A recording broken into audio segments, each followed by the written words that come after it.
Here we are. It is Election Day in Kansas City. And of course, the biggest issue on the ballot here in Kansas City is the proposal for a single terminal airport at Kansas City International Airport. We have Mark Nevins, who is with us with the Kansas City Transportation, Transit, and Tourism Committee. That's a mouthful. Thanks so much for being here. So, D-Day for you guys. How are you feeling about this? I think we feel pretty good. We've been working hard for the last 2 months to really put together a campaign that identifies voters, reminds them that there's an election today, communicates with them about what's at stake, the benefits of a new, better Kansas City International Airport.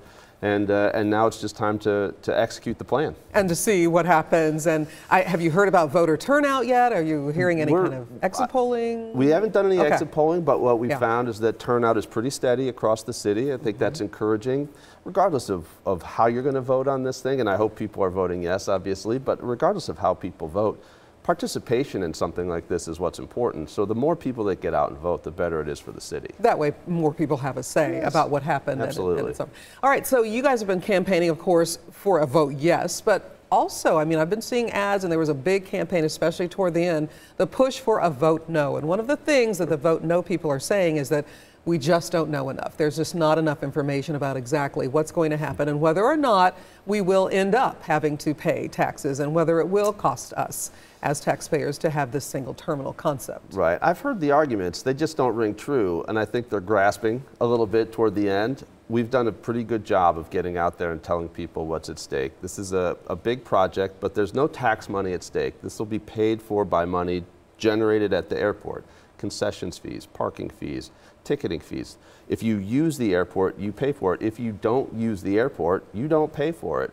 Out-of-town travelers will pay the majority of the cost of building this new airport. So if you're somebody who's concerned about, will my taxes go up, the answer is no.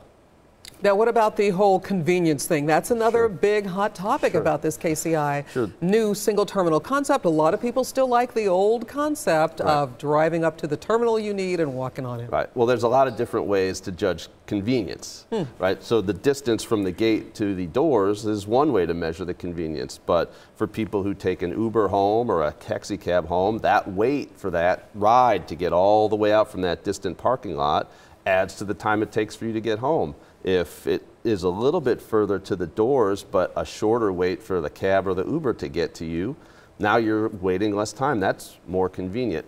Look, the bottom line is the developers of the airport have heard the concerns. They've talked to people in Kansas City. They know that convenience is one of the factors people are considering, and they're going to include that in their design. I think you can already see some of the designs. We're looking at the design right now. Is this really the final design, or will things change as the process goes? And how much time are we talking about if this is approved? I think that the designs that you see right now and the drawings that you've seen from the developers are a step toward a direction of final plans, but they're not the final plan. So there will still be room for them to add input from the community and hear from people about ways to improve the designs. But this is what generally you're going to see in a new single terminal at KCI. Once the election's over, if we're successful, the City Council will negotiate a memorandum of understanding, which is a complicated term for the agreement between the city and the developer. And then once that's finalized, it's off to the races. They'll start getting to work. That's the deal. And then how much, 2 years, a year?